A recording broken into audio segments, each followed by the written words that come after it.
वशीकरण तंत्र विद्या की ही एक क्रिया का नाम है और जी। वशीकरण के प्रयोग से प्रभाव ये होता है कि सामने वाला व्यक्ति हमारी बुद्धि के अनुसार व्यवहार करने लग जाता है। अच्छा। उसके स्वभाव, उसके विचार हम अपने अनुरूप कर सकते हैं। वशीकरण किसी के भले के लिए भी करते हैं और जी। किन्हीं की अगर गलत प्रवृत्ति है, किसी को जी। नुकसान पहुंचाने के लिए भी वशीकरण किया जाता है। तो ये उस व्यक्ति के निजी स्वभाव पे निर्भर करता है कि वो वशीकरण का जो प्रयोग है किसी के भले के लिए कर रहा है या किसी का जीवन खराब करने के हेतु कर रहा है। तो आचार्य जी वशीकरण करते हैं, तंत्र करते हैं, उनमें किन-किन चीज़ों का प्रयोग करा जाता है? किन-किन चीज़ों का यूज़ करा जाता है?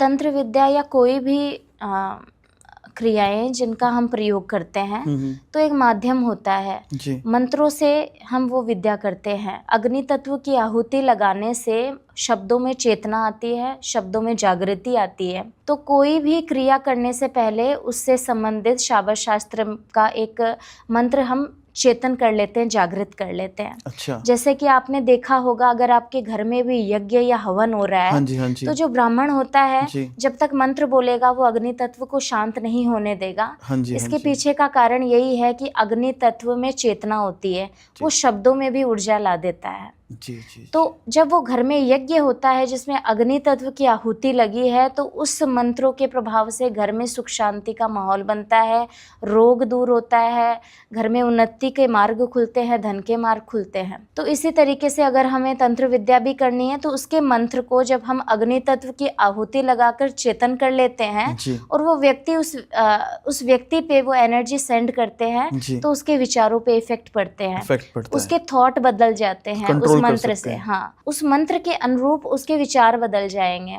उसके मन की भावना आपके लिए बदल जाएगी।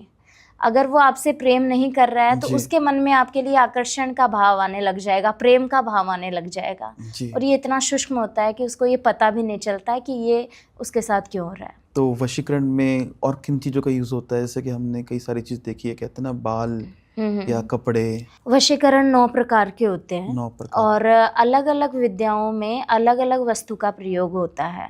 अगर कोई व्यक्ति जो फिजिकली हमें उसके साथ कनेक्ट होके विधि करनी है तो उसे सफ़ेद मिठाई में कुछ अभिमंत्रित करके मंत्र को उसे कुछ खिलाने से प्रभाव हो जाता है। अच्छा। एक यतिरक्षणी वशीकरण है जो किसी व्यक्ति के नाखून, बाल और वस्त्र से होता है। जी।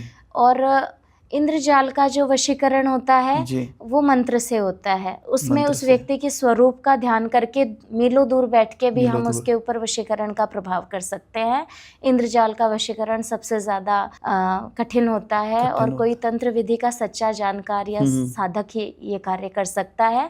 और जो कपड़े से, नाखून से, सर के बालों से प्रयोग होता है ना, वो कोई भी व्यक्ति अगर सावधानी पूर्वक अभ्यास कर लेता है तो उसके द्वारा भी हो सकता है। तो वशीकरण से हम किसी को भी कंट्रोल कर सकते हैं, जैसा हम चाहें वैसा करवा सकते हैं? नहीं, हर किसी को हम कंट्रोल नहीं कर सकते। जी। वशीकरण के कुछ नियम होते हैं। जी। वशीकरण उन्हीं लोगों पे हो सकता है अगर हम इंद्रजाल विधि से करते हैं जिनके साथ हमारा शारीरिक आलिंगन हो चुका हो। अच्छा। अगर किसी व्यक्ति के साथ हमारा कोई प्रेम संबंध रहा है, यानी वो दोनों प्रेम बंधन में रहे हों, रिलेशनशिप में रहे हों, तो उनका शारीरिक आलिंगन होता है।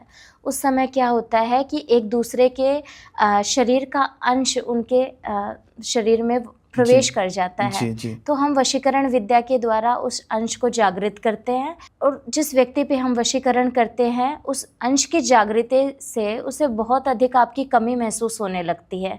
वो उन सब चीज़ों की कमी महसूस करता है तो वो आपकी तरफ अट्रैक्ट होने लग जाता है, आकर्षित होने लग जाता है। हर किसी पे वशीकरण बिल्कुल भी नहीं हो सकता। और जो कोई मौलवी है या कोई पाखंडी ऐसा दावा करते हैं तो मुझे नहीं लगता इन कामों में सच्चाई है। अच्छा आचार्य, जैसे कि हम बात करते हैं वशीकरण की, तो आपने बताया कि ऐसे इसके प्रकार के होते हैं, तो हम कैसे पता कर सकते हैं कि ना किसी को वशीकरण करा हुआ है? हमारे घर के कोई व्यक्ति हो या हमारा जान पहचान वाला, हम कैसे उससे आइडेंटिफाई कर सकते हैं कि इस पर वशीकरण करा हुआ है, किसी ने कुछ करा हुआ है इसके ऊपर?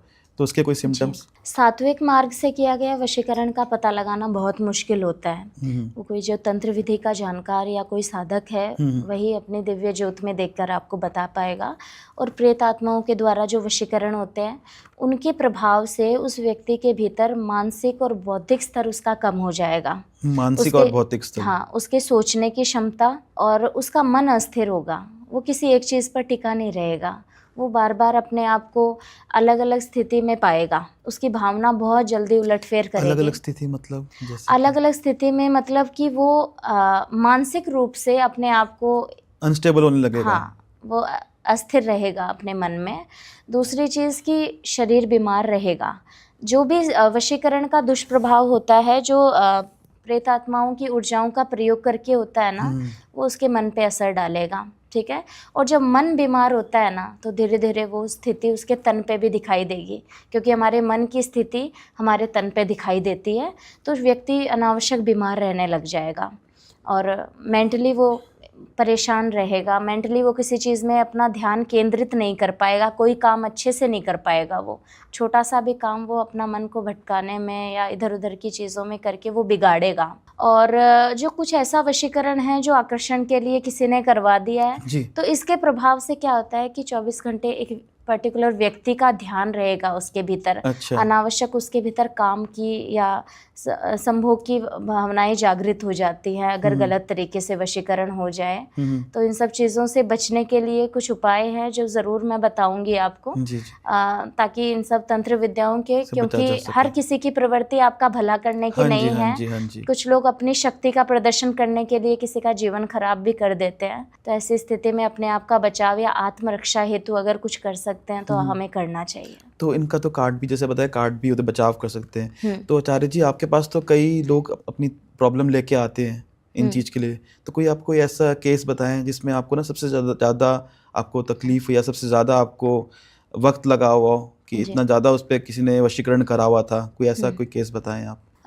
लगभग 4 साल पहले की बात है, 2020 की। तो एक क्लाइंट आई थी मेरे पास। पहली बार जब उन्होंने कॉल किया था तो आंखों में आंसू थे, रो रही थी, वो बहुत ज़्यादा परेशान थी। लव मैरिज हुई थी, काफ़ी अच्छा मतलब परिवार था, बच्चे थे 2, और किसी थर्ड पर्सन ने आके उनका, वो कहते हैं ना कि एक वैवाहिक जीवन को ख़राब किया, तो उसकी वजह से परेशान थी। तो मैं अगर किसी से भी बात करती हूँ और अगला परेशान है तो मन में ये भाव आ ही जाता है कि चलो हमारी विद्या से किसी का भला हो रहा है तो हम ज़रूर करेंगे। तो मैंने वो काम हाथ में लिया। इस काम में जब पहले दिन कोई मुझे ऐसा आभास नहीं हुआ किसी नकारात्मक प्रेत आत्मा का, दूसरे दिन जब वो ऊर्जा सिद्ध करने हेतु मैंने आहुति और जो भी विधि रहती है वो करी, तो अग्नि कुंड के आगे हम कार्य करते हैं, तो वो अग्नि इतनी प्रचंड हो गई कि छत तक वो टच होने लगी, छत तक टच होने लगी। और वो प्रचंडता के कारण जो हम स्वरूप का ध्यान करने के लिए दोनों जोड़े का फोटो रखते हैं ना, वो फोटो जल गई उसमें। तो मुझे आभास होने लगा, इतना इफेक्टिव था वो चीज़। बिल्कुल। और उस समय ऐसा लग रहा था कि आज शायद प्राणों की आहुति लग जाएगी मेरी,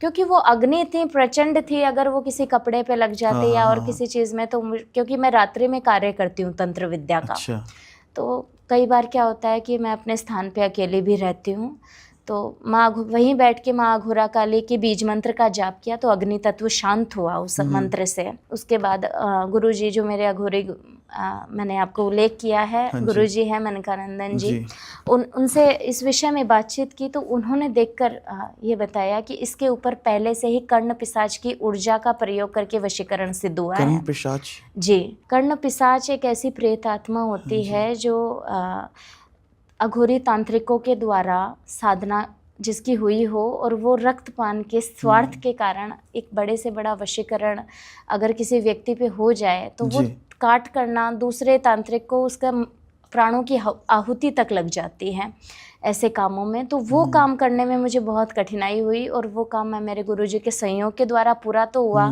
पर इस काम में 3 से 4 महीने मुझे लग गए। तो उसके बाद फिर ठीक हुई चीज़ उनकी? बहुत कठिनाई हुई मुझे भी, और जो क्लाइंट काम कर रहे थे उन्होंने धैर्य नहीं खोया। देखो, धैर्य आवश्यक है। अगर क्लाइंट मैंने एक समय अवधि आपको बता दी, हाँ जी, हाँ जी। वो समय अवधि किस काम की थी कि जो विद्या मैं कर रही हूँ जी। अगर इस विद्या के आड़े कुछ ऐसी चीजें हैं तो और वक्त लगेगा ही लगेगा। हाँ, तो उनमें निवारण के लिए समय लगेगा, तो वो क्लाइंट की समझ काम आती है। तो कुछ पता चला किसने करा था उनके ऊपर? वो जिसके साथ वो कनेक्ट थे, थर्ड पर्सन, उनके द्वारा ही हुआ है। मतलब एक्स्ट्रा मैरिटल अफेयर के चक्कर में उन्होंने करा कि उन्हीं के द्वारा ये कार्य हुआ था। हाँ, बाद में इन सब चीज़ों के लिए जब उनके पति पे से वशीकरण का प्रभाव हटा, तो क्षमा मांगने लगे, रोने लगे, और ऐसी ऐसी चीज़ें जो उन्हें वशीकरण के प्रभाव में महसूस होती थी वो बताते थे। तो वो चीज़ें सच में सबसे ज़्यादा चैलेंजिंग काम था मेरे लिए।